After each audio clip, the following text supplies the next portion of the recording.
Avogadro সংখ্যাভিত্তিক সমস্যা ১২ খ। বাষ্পীভবনের কারণে একটি পাত্রের পানি প্রতি ঘন্টায় 10 মিলিগ্রাম ওজন হারায়।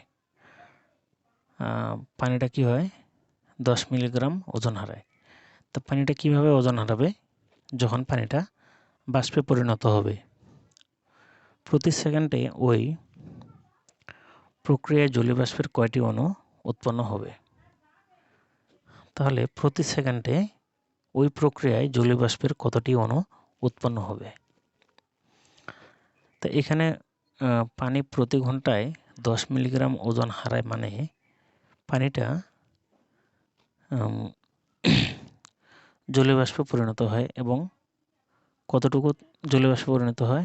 10 মিলিগ্রাম জলীয় বাষ্পে পরিণত হয়। তো বলা হয়েছে প্রতি সেকেন্ডে ওই প্রক্রিয়ায় জলীয় বাষ্পের কয়টি অণু উৎপন্ন হবে।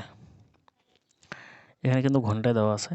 তো আমরা প্রথমে ঘন্টায় কতটি জলীয় বাষ্পের অণু উৎপন্ন হয় সেটা বের করি। তাই দেখো বন্ধুরা, পানিটা কিন্তু ওজন হারায়, মানে কি জলীয় বাষ্প উৎপন্ন হয়। তো এখানে জলীয় বাষ্প উৎপন্ন হয় টোটাল 10 মিলিগ্রাম, এবং সেটা 1 ঘন্টায়। তো সেক্ষেত্রে আমরা কতটি জলীয় বাষ্পের অণু উৎপন্ন হয় সেটা কিন্তু এই ভর থেকে বের করতে পারবো। কিভাবে? মোলের নিয়ম অনুযায়ী। আমরা জানি মোলের নিয়ম অনুযায়ী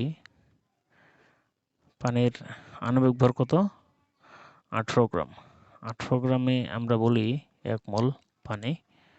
আর 1 মোলে কয়টা থাকে?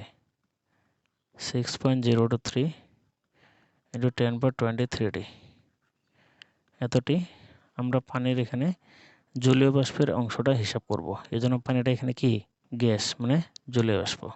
তাহলে এখানে আছে 18 গ্রাম আর এখানে আছে 10 মিলিগ্রাম। তো আমরা এই গ্রামটাকে কি করব? মিলিগ্রামে প্রকাশ করে নেব। তো গ্রামকে মিলিগ্রাম করার জন্য 18 সঙ্গে আমরা 1000 গুণ করব। এত মিলিগ্রাম সমান 1 মোল জলীয় বাষ্প, এবং 1 মোল জলীয় বাষ্প সমান এতটি জলীয় বাষ্পের অণু। ঠিক আছে? এতটি জলীয় বাষ্পের অণু। আমরা বলতে পারি 18 × 1000 মিলিগ্রাম, এত মিলিগ্রাম জলীয় বাষ্প সমান 6.023 × 10^23 এতটি। অতএব 1 মিলিগ্রাম সমান 18 × 1000,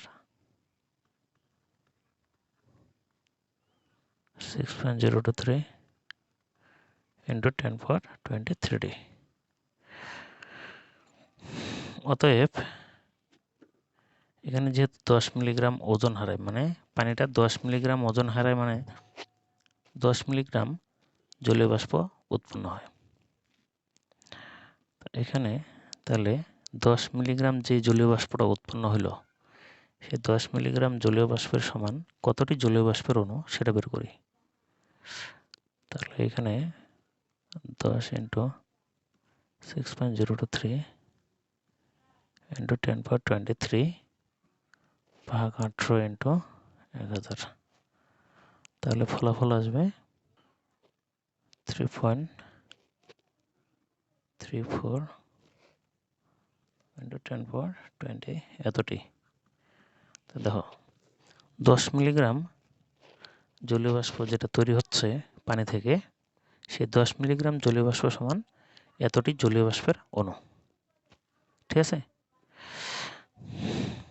এখন বলছে এটা কিন্তু প্রতি ঘন্টায় 10 মিলিগ্রাম জলীয় বাষ্প তৈরি হয়। মানে পানি ওজন হারায়, আর ওজন হারায় মানে কি 10 গ্রাম জলীয় বাষ্প তৈরি হয়। তাহলে 10 গ্রাম জলীয় বাষ্প সমান এতটি। প্রতি সেকেন্ডে ওই প্রক্রিয়ায় জলীয় বাষ্প কয়টি অণু উৎপন্ন হবে? তো এটা হচ্ছে 1 ঘন্টায় উৎপন্ন হয়।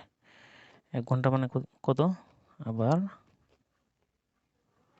যেহেতু আমাদের প্রতি সেকেন্ডে হিসাব করতে বলছে, এজন্য আমরা সেকেন্ডে বের করব। তাহলে 1 ঘন্টা যদি 60 মিনিট হয়, 60 মিনিট আবার কত সেকেন্ড? 60 সেকেন্ড। মানে আমরা 60 × 60 গুণ করে দিলে সেকেন্ড ধরে হবে। তাহলে 1 ঘন্টা সমান এত সেকেন্ড। এত সেকেন্ডে জলীয় বাষ্পের অণু উৎপন্ন হবে 3.34 × 10^20। এতটি।